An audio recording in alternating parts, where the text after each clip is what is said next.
you for your patience. Good evening.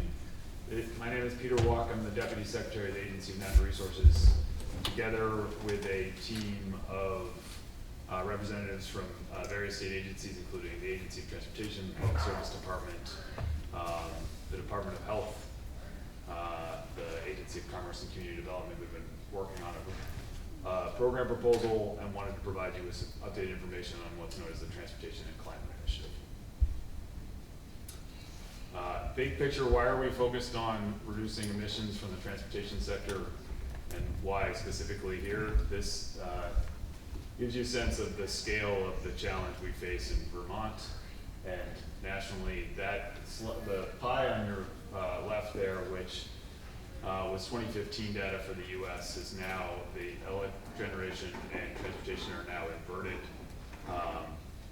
Nationally, transportation emissions have taken over as the #1 leading source of emissions, of greenhouse gas emissions across the country. The Transportation and Climate Initiative is more than just what we're going to talk about this evening. It's a conversation that began in 2010 under then Governor Douglas here in Vermont. It was a conversation to say we had just completed the process of launching the Regional Greenhouse Gas Initiative. Transportation emissions were hot on everybody's mind, and wanted to start a conversation to see if there was a regional approach to be reducing emissions from the transportation sector. As we got started with that process, we realized that the transportation sector was significantly more complicated than many more players. We are all the generators in the transportation sector, rather than large single point sources. And so we had to do a lot of background research to understand the transportation system, understand the fuel networks and how they work, and where a regional program might fit. And we conducted a series of listening sessions around the region to understand what people were interested in, and try to understand what a policy might focus on. That led to December of last year. The 9 states in the District of Columbia, those states in dark green there, put out a statement that said, we are going to spend the next year developing a policy proposal around a cap and invest program, and I'll describe a little bit about what that is. Program for transportation emissions. The 3 states that you see on there, New York, New Hampshire, and Maine, have all been participating in that process. They have been at the table the entire time. The only distinction is that they didn't sign on to the initial statement. We have been basing much of our discussions around what this program might look like around RGGI, the Regional Greenhouse Gas Initiative. It is a program that, as you'll see, the map is very consistent.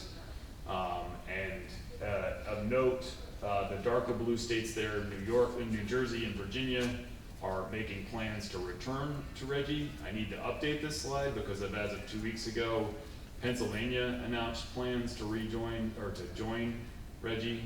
That, to put the emissions from Pennsylvania into perspective relative to the rest of the region, if you don't count New Jersey and Virginia's emissions, Pennsylvania's emissions from the electric power production sector are the same as the rest of the RGGI region. So RGGI is a cap and invest program that has addressed, or is working to address, emissions from the electric power production sector. In it, emissions generators buy allowances at an auction and in a secondary market from other generators of emissions, and then the proceeds from that auction are used in ways that further reduce emissions or address other public policy needs as the states determine. Since RGGI was launched, regional CO2 emissions have been reduced by 40%, so it has proven to be a successful program and a relatively small impact on the overall cost of energy production. So what might that look like for the transportation sector? This graphic is a little bit easier to understand than talking about the convoluted pieces. The hard part about to understand about a cap and invest program is, how do we get there? What does it look like? In traditional regulatory schemes, pollution reduction schemes, we would dictate to each one of you that you need to reduce your pollution by X percentage. In a cap and trade or cap and invest environment, we say the room needs to reduce their emissions by such and such percentage. And we allow you to work together to figure out who can do it most cost effectively. So ultimately, the consumers at the other end of the pipeline are paying the least price possible for those reductions. In the transportation sector, we would set a cap on emissions. So the highest level emissions can be, and then we would sell allowances, what sort of permit to pollute, if you will, in an auction up to that cap amount. So if you're a generator, if you're a regulated entity, you would buy the emissions allowances to cover your total emissions from your business. Those then could be traded between regulated entities as need be on a secondary market. And then the proceeds from those allowances would go to the states for investments in, as I said, programs to further reduce emissions and or other public policy programs as each state determines. It's very clear that this is a program where each state determines how those resources would be spent. And we're going to go through all these points in greater detail. We just announced on the end of October, or early October, and this is the sort of genesis for this conversation, was a policy framework from all of the states to discuss, to begin to have these public discussions. And so Brian's going to go through those in more, that work in more detail. And so we'll, if you can hold your questions to the end, then we'll answer those questions if we can. I do want to take a moment before Brian gets into some of the specifics to talk about equity. One of the most important things that we're doing as part of this conversation is understanding how this affects Vermonters, how it affects Vermonters of different income levels, of rural versus urban divides, anybody in their living situation. What is the impact of this, and how can we mitigate some of the disproportionate factors associated with this program?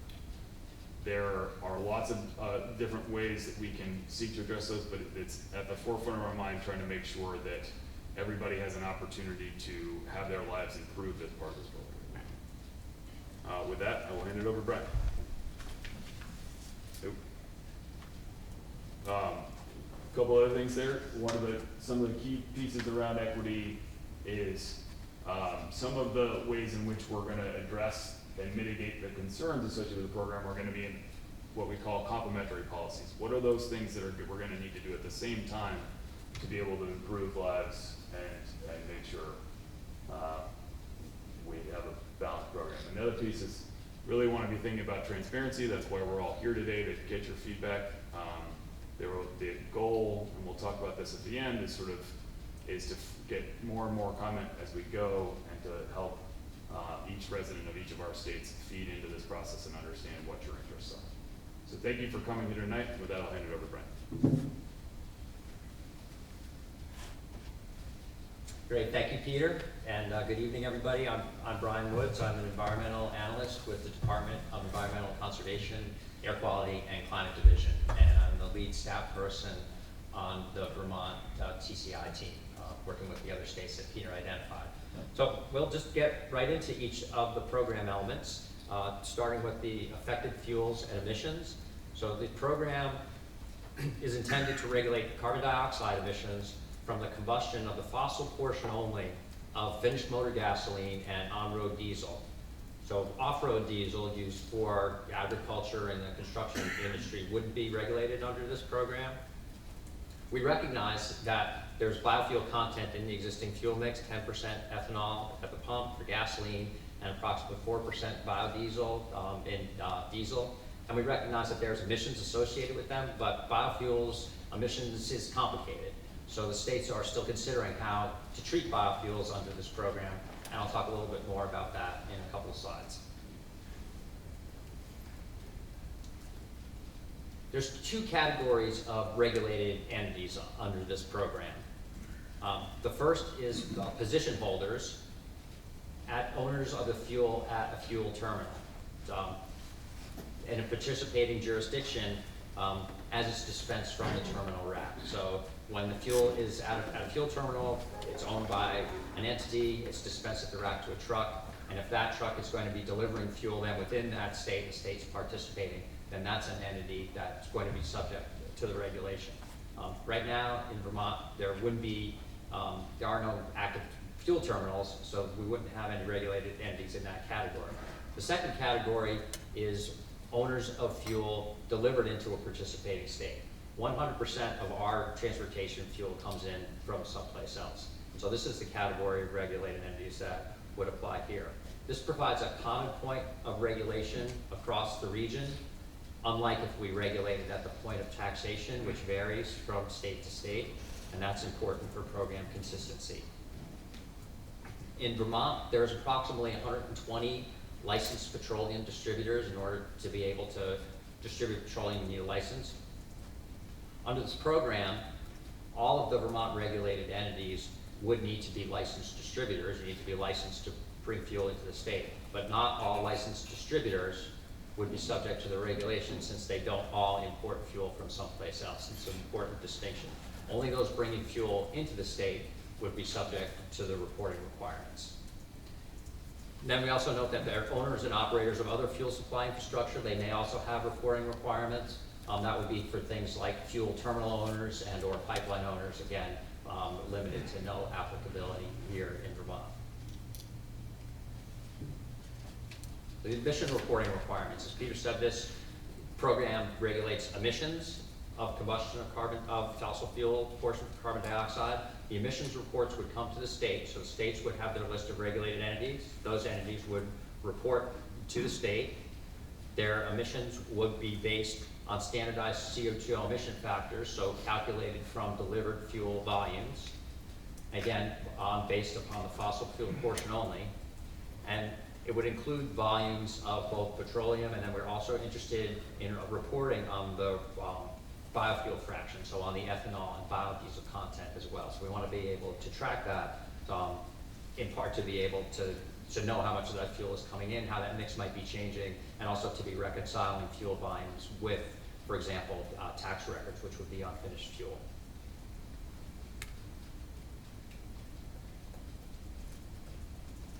As many systems are now, we plan on electronic emissions reporting. Don't want to create any additional paperwork.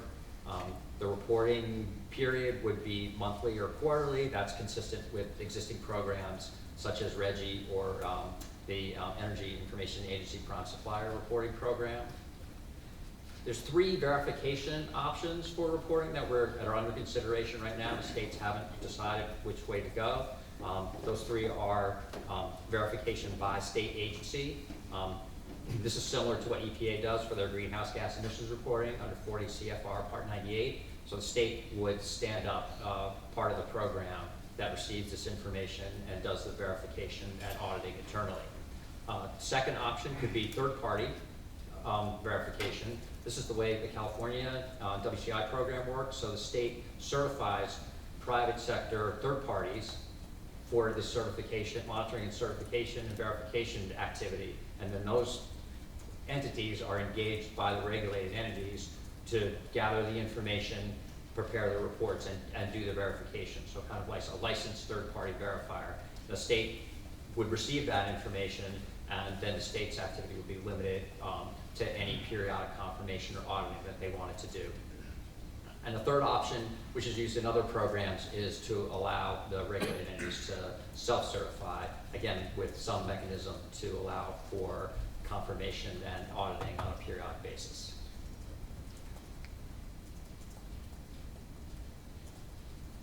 To address concerns about market volatility, the program is going to incorporate flexibility measures that have already been successfully implemented in the Reggie program. And these measures are designed to enhance market stability and market liquidity, both very important for a functional market. So I'll talk about 4 elements. Number 1, allowance banking. Peter talked about acquiring these allowances, these permits to pollute, for example, at auction, and I'll talk about the auction in a minute. These allowances will never expire. So once you acquire them, either in the auction or from another party, they have an unlimited life. You can turn them in to demonstrate compliance in that compliance period or at any compliance period in the future. That ensures that they have value over the life of the program. So you can buy an allowance and hold it, turn it in later, or if you decide you want to sell it on the secondary market, it has value in that secondary market because it doesn't go away. It's just like cash. Bear with me on cost and emission containment reserves. Program in Reggie, the program adopted in the 2012 program review, a cost containment reserve to manage volatility on the upside. The Reggie program review at that year reduced the cap significantly from 165 to 91 million tons regionally. And there was concern that that would, cause the price of allowances to go way up. The idea was that 91 million was what emissions actually were going to be in 2014. But there was still concern that that might be cause for high emissions, high allowance costs. So the response to that was to design a mechanism, additional allowances that are brought into the auction if the auction clearing price, the price that we sell them at, reaches a particular level, a trigger price. This happens automatically. Everybody knows that this is available. The trigger price is designed so that it's not supposed to be hit. We don't want to provide these allowances except if there's a case of short-term market volatility or shortage. And the concept is these extra allowances come in and they more closely match the supply of allowances with demand, and so mitigate the effect of a high price impact over time. In Reggie, there's 10 million allowances available every year across the 4 auctions. In 2020, that's going to change to a percentage of what the total cap is. But the mechanism will remain the same. So high clearing price, above a trigger price, extra allowances into the market to mitigate the cost impact, the price impact on allowances. In 2020, the Reggie states are going to implement a similar measure on the downside of the market, because downside market volatility is as bad as upside, because now people that have allowances, they're worth much less. So on the downside, now in 2020, there'll be a trigger price, and if the clearing price does not reach that clearing price, then allowances will be automatically withheld from the market. So exactly analogous to the high price volatility measure, again, matching the allowance supply with the demand for allowances mitigates price drops, provides more market stability over time. And then the final element, the Reggie program and this program will have an allowance reserve price, so there will be a price floor under which their allowances won't be sold for any less than that. This does a few things. It provides there will always be a price associated with allowances. If the clearing price falls to the reserve price, then a particular auction might be undersubscribed. We might not sell all of the allowances, so it would act as a secondary way to keep allowances from coming to market. And so it provides this price floor that provides more market certainty for market participants. And the final mechanism, the link with the existing markets, that's a question mark. Another great way to enhance market stability and provide liquidity is to expand your market. The more people that are involved, the more ways that people can find to comply, either by being able to trade allowances with different people, or to be able to achieve emissions reductions in ways that they couldn't in their own sector. The broader the market is, the more those opportunities exist, and so the more efficient the market can be. There's 2 candidates for linking right now. They would be the Reggie program for emissions from the electricity generation sector, or Western Climate Initiatives, that's the California and Quebec program, that's economy-wide. The plan right now is not to link this program right away with either of those 2, but to make it linking ready. So design the program elements so that if and when the TCI states decide that they want to collaborate and expand the market for the reasons I just described, that'll be relatively straightforward to do.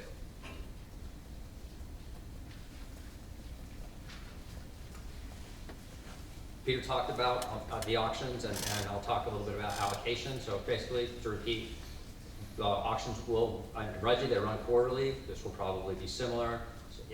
The idea is that allowances will be primarily distributed through that auction mechanism. In Reggie, it's plus 70% of allowances are distributed through auction. Generates the revenue in order to be able to fund the investments that accelerate the decarbonization of the transportation sector. It's the driver of the mechanism that makes this program work. Again, similar to Reggie, states may set aside some certain number of allowances to incent particular activity that they think is congruent with the overall goal of emission reduction. So, for example, the state might decide to set aside a small number of allowances to provide to locally produced and sustainable biofuels. So, local manufactured biofuels goes into business, manufactures some number of gallons of biofuels, demonstrates through documentation it was produced sustainably and locally and has this kind of greenhouse gas impact reduction versus fossil fuels, and then the state might take these set-aside allowances and provide them to this person, and then those allowances could be then sold on the secondary market to help mitigate the additional cost of that kind of an activity if that's something you wanted to incent. That's just one example of the way you can use set-asides, but generally the idea is to have allowances that can be provided to particular entities to incent activities that would be in support of the overall program goal, which is reduction of emissions from the transportation sector. There'll be a regional cap. The states are discussing it now. I'm part of the group that's doing that. It'll be an initial cap. We're talking about a program start as early as 2020. The cap is set by a combination of the average of 3-year baseline transportation emissions. The most recent 3 years are 2015 through 2017, where folks have those numbers. And then we have to project that number to 2020 to say, what will emissions be in 2020 that we're going to start from? Working on that now. We have a modeling suite, economy-wide energy modeling suite that's examining that problem and giving us some guidance on what that number should be. Then each jurisdiction's budget, each participating state's budget, is a percentage of that total regional cap. That's primarily informed by each state's transportation emissions. Since the currency of the program is CO2 emissions, then apportioning the allowances by emissions makes the most sense. But there are other factors that might also be considered in that equation to adjust those percentages according to particular states' situations. It's a complicated conversation. I would dare say that state budgets may be among the last of the program elements that would be determined.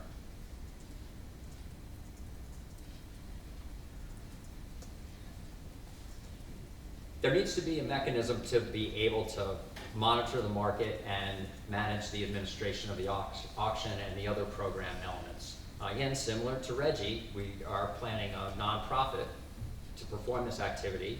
Reggie King is a nonprofit with board members from each of the participating state environmental and public service departments. And it contracts for auction services, for reporting platform services. It prepares reports on emissions and investments, and it otherwise organizes the state activities that are in support of the program. It's been a very successful mechanism in order to be able to implement the program, and we plan to leverage the experience that we've had with this to develop a similar structure for TCI.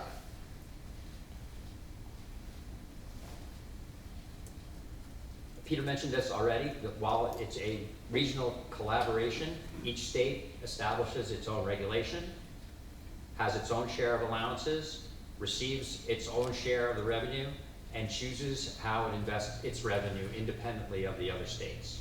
It's very important. However, jurisdictions may have shared priorities, particularly those that are in close geographic proximity to each other. So let's say New Hampshire is a participating state. We may want to collaborate with them on investments that reduce emissions in the Connecticut River Valley. And that would be appropriate. But in the end, it's each individual jurisdiction that decides how they use the revenue for the investments, again, with the goal of reducing emissions. And it bears repeating that the states as a group have agreed to this commitment to equity and meaningful community engagement in how these investment choices are made.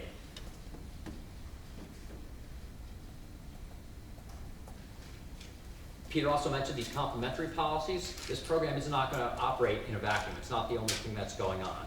It's going to work together with existing and new state programs and policies that are going to also work to reduce emissions and also to achieve other complementary goals, things like improvements in air quality, improved safety, and increased access to public transportation options or options other than single occupancy vehicle transportation. Examples of complementary programs would include infrastructure planning, land use planning for smart growth, walkable, bikeable communities, or innovative financing mechanisms in order to be able to kickstart businesses or other activities in support of program goals. Peter mentioned the October 1st framework. My friend Elle has conveniently made this tiny URL that will take you right to the TCI page where you can download the framework document. I have one copy of it with me. It provides more detail on all of those program elements. So I encourage you to have a look at it if you like. And I'm going to turn it back over to Peter for discussion of the next program steps and then for the question and answer. Thank you. Thanks, Brian. We'll get to the questions and answers. I know we live and breathe this and talk this every day. It's not a very clear process at times, and so we want to be able to answer questions and help folks understand what we're trying to convey. I do want to talk a little bit about sort of the next steps. So in December of last year, we agreed to take the next year to develop a policy proposal. That idea was to understand, to get into what are the specifics of this type of program and what is it going to mean for Vermonters and for residents of other states. We can't do that without the details because a lot of it is based on what's the economic outcome, and we need to have the modeling available to us, and a lot of that has to do with the detail. So that's what we're doing right now. We are looking for public input right now on the draft framework, so if you have comments, we'd love to hear them. There is a regional portal for you to be able to submit those comments, and our site links to those. We can share that with you. And then in December, the states plan to put forward a draft memorandum of understanding, sort of the organizational agreement between the states to put forward the detail around what the program would look like.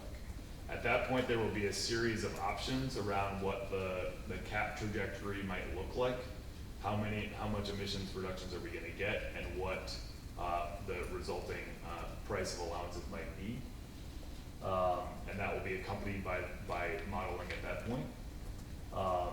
We will then go through another public comment process where we're looking for more comment on those very specific details. We want to hear from you what you're interested in. And then we get into the sort of statutory authority and regulatory process to implement the program, with the idea that we're looking at a 2022 as an earliest sort of start date. If you think about the statutory and regulatory process that will need to happen, the building of the administrative capacity to run the program, there are a lot of things that will need to happen between now and then.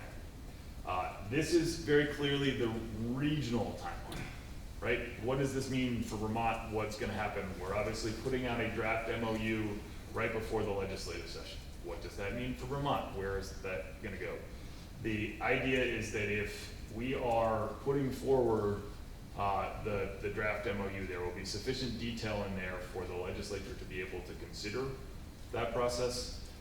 We do have set it up so that in the spring of 2020, the governors for each state, which have been the ones directly engaged in this process to date, would make a determination about whether or not they believed their individual states should participate. Obviously, the legislature has a role in dictating what state policy is, and so we'll see how that interaction happens. But at this point, it's been an executive agency led process, and so we're continuing to work towards a gubernatorial decision in each state. And as we educate and legislatures and the public as we're going forward. With that, let's pretend that says questions. I'm gonna leave that one up there, because that's probably the most of two. Guy, you have a question back. So will the legislature be voting on this? So the question for the folks on the webinar who can't hear that directly, the question was, will the legislature be voting on this? That is a question for the legislature. They could take it up before we had signed on. That is for them to determine. I want to answer that question for them. There were two questions from folks that are tuned in. The first was, how does the electronic emissions reporting system work?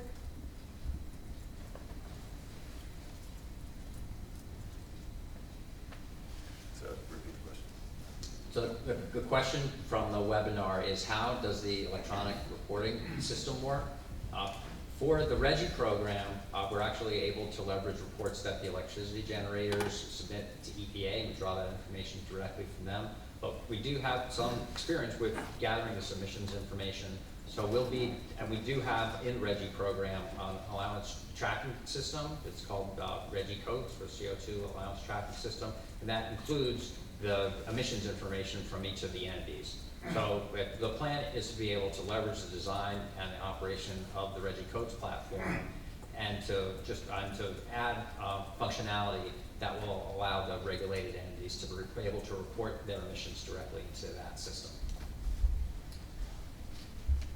And the second question? And the second was, would the state budget be based on population? The question was, will the state budget be based on population? So I'll let Peter take that one. So the state budget piece is probably the most difficult question to answer. From our perspective, it should be based on emissions, right? This is a program to reduce emissions. That should be the basis of how we work that. Obviously, we're not interested in a program that simply takes money from rural areas and ships it to New York City or other urban areas. I think there are a number of factors that could be considered. The number of miles that our individual state residents travel through the year. There's a number of things that could factor in. But to me, the program is about emissions. It should be based largely on emissions. John, you had a question? I'm sure I understand this. The TCI will set a cap for the participating states. That cap will determine the number of allowances. How will the states acquire these allowances? They'll be distributed by the TCI? So the question from the room for those in the audience was, so the states will set a regional cap, the allowances will be made available. How do the states acquire those allowances? The idea is that the states themselves aren't acquiring allowances. The regulated entities would be acquiring allowances through either the initial auction or through buying and selling from their fellow regulated entities. How does the state get the money to do the investment part? So then at the end of the auction, the money is divided up based on that budget formula and sent back to the states. And then the result, of course, will be that the diesel fuel and gasoline will reflect the cost of the allowances. Yes. And can you give us an idea of what the magnitude? Sure. So I can give you an idea of sort of the range of existing programs that are out there. So take the Reggie model on the low end and the WCI on the high end, just for everybody's awareness. The Reggie price is around $5 and change. $5.20, yeah. $5.20, and that's a short ton. And then the WCI price is about $18 metric ton.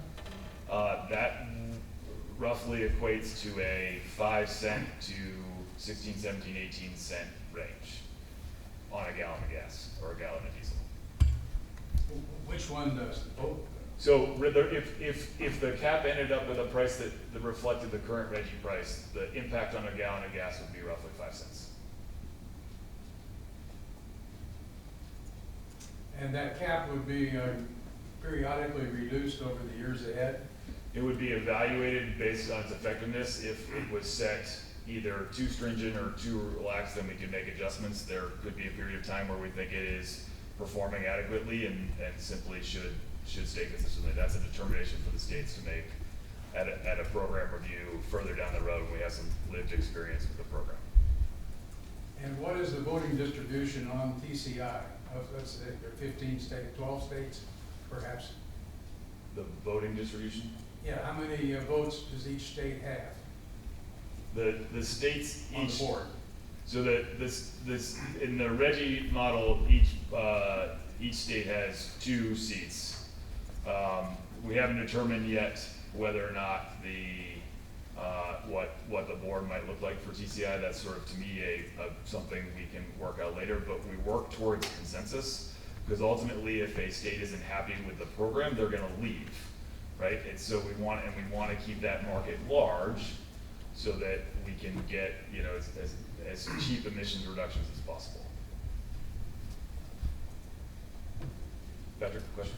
A comment and then a couple questions. First is just about the mention of having some US EPA do some sort of verification. I would say, be very cautious about how you set that up. I don't know how those verification programs work within US EPA, but in the EPA Renewable Fuel Standard, the politics of small refinery exemptions have had major impact on that market, causing lots of uncertainty. Better to keep politics, whatever side they're on, out of this for stability. There are third-party verification programs in WCI and that are well established, and you could use that model. So that's just a comment.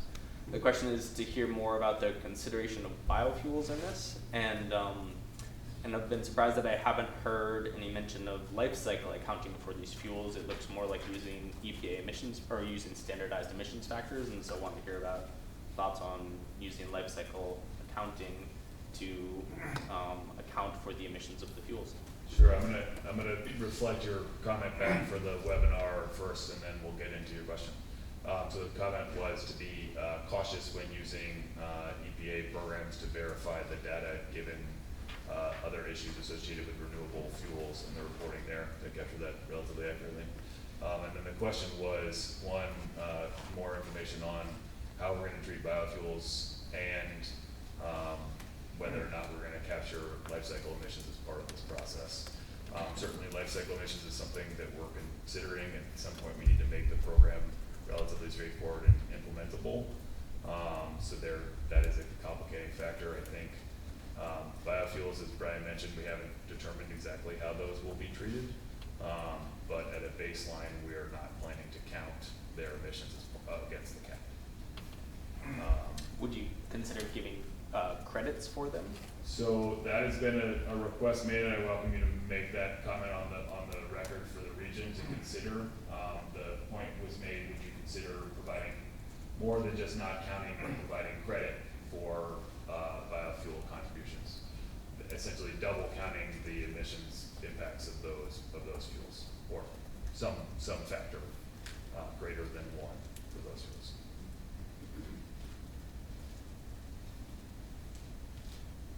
Any other questions? I have a question for Brian about a remark he made about achieving stability in the market. And you said when the price floor goes too low, allowances would be withdrawn. I have a hard time managing that concept. Who is withdrawing the allowances that have already been put into the auction? The question is, how does the emissions containment reserve work? In particular, how are auctions withdrawn from the auction? How are allowances withdrawn from the auction in the case where the price trigger is reached for that mechanism? Dave? I'm going to need to describe a little bit how the auction works, and I didn't bring a diagram for it, but I'm going to try and paint the word picture for you. So it's in Reggie, again, we're using Reggie as a model because we have a lot of experience with it, and it's been a successful program. So when you participate in the auctions are open to anybody that's financially viable, so it's not closed to regulated entities. That's not directed to your question, but it's an important point. So there's a wide range of people that can participate, regulated entities, investors. And what they do is they say, I'm willing to buy this many allowances at this price. And that bid's a closed bid, nobody else can see it. Reggie Inc. receives all of the bids, and then they stack them up from the one that's got the highest dollar price. If you picture a graph with the dollars on one side and then an amount of allowances on the other. So Peter says, I want to buy 100 allowances at $100 a ton. That's the highest bid, so that goes on the one side of the graph. And then my friend Dan Dutcher says, I want to buy 5,000 allowances at $85 a ton. That's the next one. Stack up all of those bids in that order, and at the amount, when you reach the amount that the auction is offering 10,000 allowances. When you go along the x-axis and you reach the number of allowances that are available, the clearing price, the price that everybody gets, is at the price for the person that's bid the lowest in that stack, in that bid stack. So then Peter gets his allowances for that price, not at 100. It's a Dutch auction? I haven't heard that term, but That's my friend Riley said yes. Yes, ISO. So, but allowances actually haven't been released to the market yet.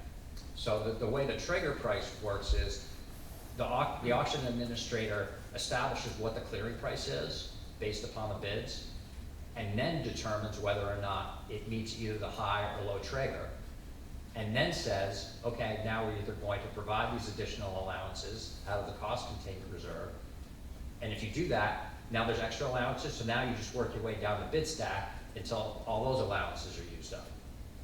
Or, on the other side, if you have your clearing price doesn't meet the emissions containment reserve trigger, then you move the other way on the bid stack, you move into the bid stack until you withdraw those allowances.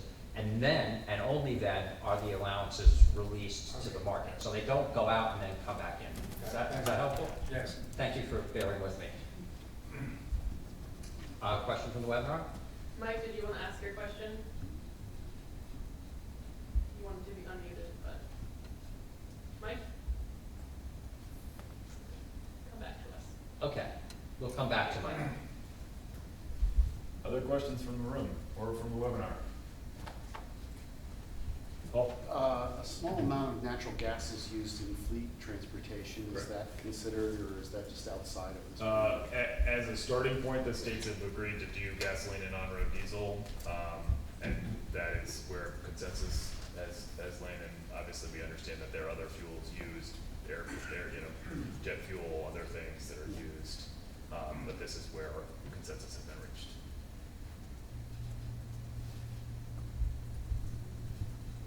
Bill? So I wonder if you could say just a little bit more about what the state's thinking, or yours on behalf of Vermont and the states more generally, on the issue of equity, and how you see an opportunity to address equity issues through this whole program and through the investment of auction revenues to help meet the challenges or needs of different parts of our demographic. Sure, thanks, Phil, that's a good question. So, and let me repeat that back. So the question was about how does Vermont specifically and the region plan to address equity as part of this program, specifically referencing the investments. It's important to note that the program itself, the sort of creation of the auction and the cap doesn't care who you are as a regulated entity. What we attempt to do is try to have complementary policies in place and use the investment proceeds to help mitigate the potential disproportional impacts of potential concerns. At the regional level, the focus has largely been on urban and communities of color and other communities that have been disproportionately impacted by environmental pollution.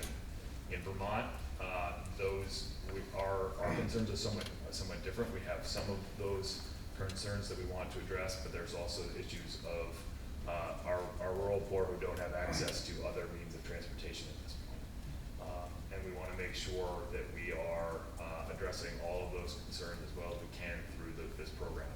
And you could specifically target proceeds from the program at programs to address the concerns of low-income Vermonters. sure I understand this. TCI does not distribute allowances to the state governments. No. It has an auction and it distributes the revenues from the sale of all the allowances among the state governments according to a formula yet to be determined? That's correct. TCI won't be implemented until 2022 at the earliest. We need to start reversing the emissions trend sooner than that. Are there any plans to begin reversing this trend in the interim? So I don't think we need to repeat that since everybody heard that. I think we're all here because we're all interested and engaged in that conversation. There's lots of things that are happening in Vermont that play a role in this factor. TCI is just one of the pieces of that, where there's no stopping movement on other things. We're moving forward with electric vehicle incentives and low emission vehicle incentives to try to help Vermonters make the transition from a internal combustion engine car to a cleaner, more cost-effective electric vehicle or other lower emitting vehicles. The states are obliged by the agreement to use their revenues to, in some way, advance the goals of the initiative. And for example, we can't take their money and put it into Medicaid or something. So the question is, what can the states use their proceeds for? That infographic that we use is a sort of here's the most efficient model of this system. The states can choose to invest those proceeds however they want. The region is not going to dictate how those states. The flip side is, if we're not investing those in programs that reduce emissions, the price pressure on the cap becomes higher. So if we are reducing demand for gasoline and on-road diesel, we therefore reduce the pressure on the cap and the price stays lower. If we invest all of our money into Medicaid, then we may get some emissions reductions, but we're not going to get the same level, and so then there's more pressure against that cap. Patrick? I've really appreciated seeing what Reggie's done over the years and the investments it's made in Vermont and lots of other states, and appreciate all the hard work you and everybody else from all the other states has done on it. One thing I've wished is that it's the states would get together and reevaluate more often, and reevaluate how tight the cap should be, reevaluate what the goals are in order to achieve more emissions reductions more frequently. Sure, that's really hard to do with lots of states together, but what are the thoughts for TCI on how frequently the goals, the Sure. targets, the caps would be reevaluated? The question is largely about how often are we going to review the program and make any necessary changes. The idea is that so I can't commit to a certain time frame at this point, but I think from my perspective, we need to do it more regularly at the early stages, so that we can take the lived experience of the market and be able to make adjustments, right? We learned a lot from when the initial Reggie cap was set, and through the first few years of the program that then informed later program reviews, which is what we loosely call when we're reevaluating the program. We just completed one of those with Reggie. We do or plan to do them every 3 years. We're actually due to do another one next year, right? Because the program review was launched in 2016, and then Went for 2 years because we had a. right. So it is 2019. I forget what date it is. So we will be looking at a 2020 program review for Reggie. So it's right around the corner, even though we've just finished that. So we've got some more work to do. Guy? You mentioned Reggie a few times.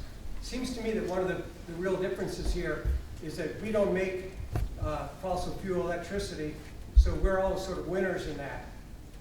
But in this case, per capita, we use an awful lot of gasoline. So you had mentioned we were not interested in a scenario where we're sending a lot of money to New York City, but they don't drive as much as we do. So I mean, how would that work? How would we possibly come out winners in this?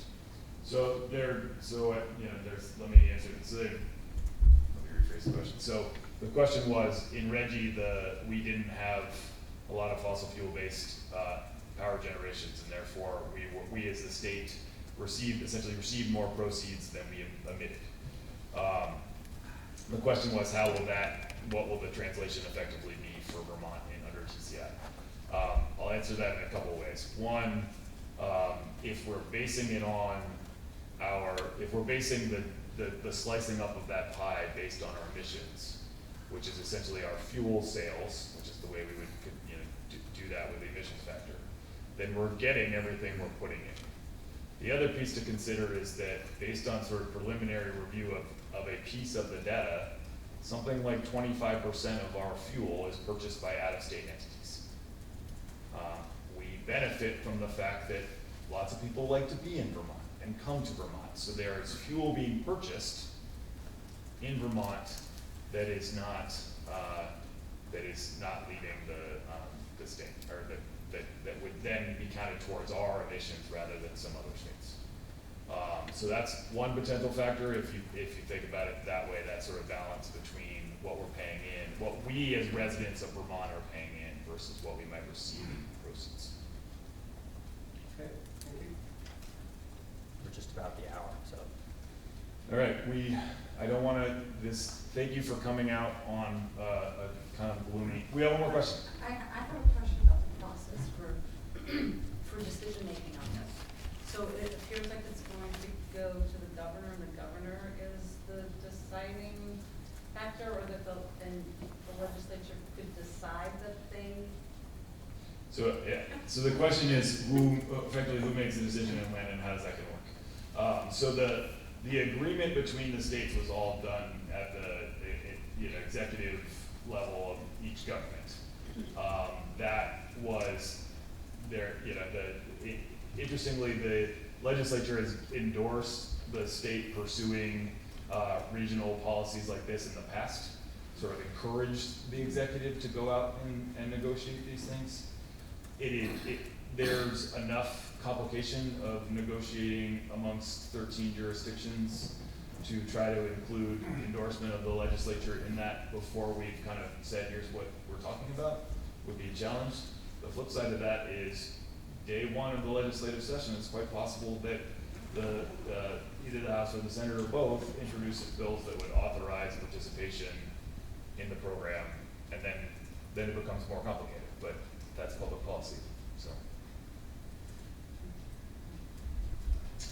Phil. You game for one more? I'm game for one more, let's go. Okay. So it seems like two of the particularly appealing parts of this, if it all comes together and works, is that we're approaching this on a regional basis. So Vermont isn't disadvantaged in any sort of way from a price perspective relative to all the other states in the Northeast. We're all sort of in this together. And so that's one part. And then another is that the revenues from the auctions provide a significant source of additional new revenue to, as you're pointing out, hopefully put into smart investments that can help to create sort of a virtuous cycle that drives down our demand for fossil fuels and our emissions that go along with that, so that we're having a sort of multiplier effect as things go forward. And I guess I'm just wondering if, at this point, if you have any sense of sort of what a range might be of the revenues that might be available, or kind of order of magnitude kind of thing, relative to the sorts of state level investments in clean energy and clean transportation, particularly, that are happening now?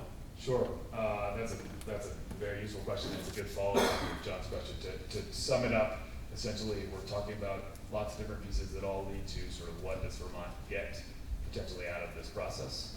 And if we go back to those sideboard prices that we talked about, the Reggie price equivalent and the WCI, or the California and Quebec cap and trade model equivalent, we're talking about a $20 to $75 million range in terms of revenue available to the state of Vermont to make investments. Annually.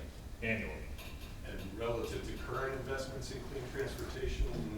The scale of investments in terms of the most recent work on EVs and low emission vehicles is in the $1.5 million range, so significantly more than that. I think it's important, and John, you raised raised this question, I think it's a good one. What could we be spending the money on? Ultimately, I think there's some discussion to be had in Vermont about how do we create thriving communities within our state. We've faced a rural exodus over the last decades. A lot of our industry has left. There are a lot more people who are interested in moving to Vermont if they have broadband and whatnot and can work from home. Right, that's becoming an increasing part of our rural ecosystem. But communities need a community center and a small store to be able to provide people with basic needs so they don't have to drive long distances, thus lowering emissions. Some of the things that hold those pieces back are our water and wastewater infrastructure. We could consider sort of what is the long-term goal of our land use planning, and sort of how do we support that in a way that's going to reduce emissions. That's just one example of things we could be considering to help communities thrive and sort of bring back Main Street in a meaningful way in our communities. All right, with that, thank you all for coming. Thank you on the webinar for participating. We will post this on our website, and the video, and there'll be a separate audio version as well, hopefully, if the recording works. So if you're a podcast type of person, it'll be perfect for you to review what's been said.